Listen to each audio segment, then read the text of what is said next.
উদ্যোক্তা আয়োজন পরিচালক অনেক শ্রম দিয়ে ত্যাগ দীক্ষা করে আপনাদেরকে অনেক সাহায্য সহযোগিতা করতেছেন বড় ভাই রায়হান। আসসালামু আলাইকুম।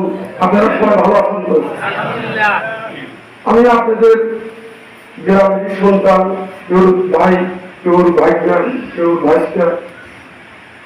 যাই হোক, আমি আমার বাড়িতে বাৎসরিক জালসা করি মরহুমের তাদের দিগত 9 তারিখ রাত্রে, আর মসজিদের জালসা আমরা গ্রামবাসী সবাই মিলে করি।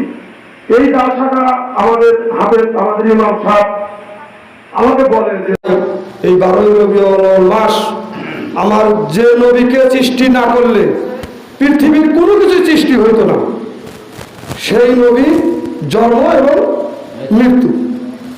তো সেই উপলক্ষে আমরা যদি গ্রামবাসী কেউ সহযোগিতা আমরা যদি জালসাটা করতে পারি, হয়তো আল্লাহ পাক আমাদের ভাগ্যের মনে হইতে পারে যে জালসাকে অছিলাই করে আমাদের জীবনের গুনাহ আল্লাহ মাফও করে দিতে পারে। অথবা আমাদের পিতা মাতা, নানা নানি, দাদা দাদি সবাই কবরে গেছে, আমরা এই জালসা উপলক্ষে আমাদের পিতা মাতার কবরের আযাবও মাফ হইতে পারে। আমি একজন ইতিম, আমার মা নাই, বাবা নাই, দাদা দাদি, নানা নানি, শ্বশুর শাশুড়ি কেউ নেই। এজন্য আমি জালসাটা আপনাদের সাথে একটু চলবে, এজন্য আপনারা মনের দিক দিয়ে ছেলে হিসেবে আপনারা অন্য কিছু ভাইবেন না। এটা আমি যদি আপনারা অনুমতি রাখেন, ইনশাআল্লাহ যতদিন আমরা গ্রামের লোক, আমি যদি মারাও যাই, আমাদের ছেলে পেলে যারা আছেন, এই 12 রবিউল মাসে আপনারা এরকম করে একটা জালসা দিবেন। এটা আমার গ্রামবাসী, আমার ছোট ভাই বেরাদার এবং ছেলে যারা সবার কাছে আমি এই দাবি রেখে গেলাম। কিসের জন্য? জালসা কোরআনের হাদিসের কথা, এটা আমরা এখানে বসে রয়েছি, অনেকেই বাড়িতে বসে আছে। হুজুরের সামনে রেখে কথাটা বলা ঠিক না, যেহেতু আমি হাদিস সম্বন্ধে আমি কিছুই জানি না, আমি একটা হতভাগা গুনাহগার।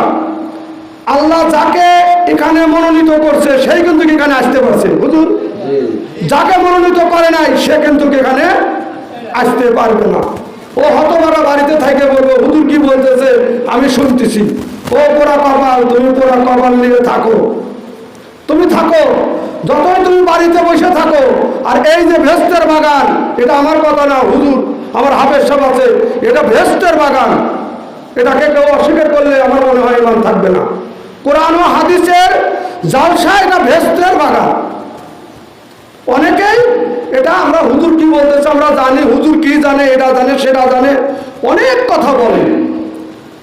আলেম যদি না হইতে পারো, ছেলেকে আলেম বানাও, ভাইকে আলেম বানাও, ভাইকে আলেম বানাও, তাতেও যদি না পারো, আলেমদের সাথে মহব্বত রাখো, আল্লাহ পাক তোমাদের ওই হাসরের ময়দানে আলেমের সাথে দেখা হবে। এটা আমি কথা বললাম, আপনারা মনে কিছু নিয়েন না। যদি আমার কথা যদি কষ্ট হয়, আল্লাহর রাস্তায় ক্ষমা করে দিবেন।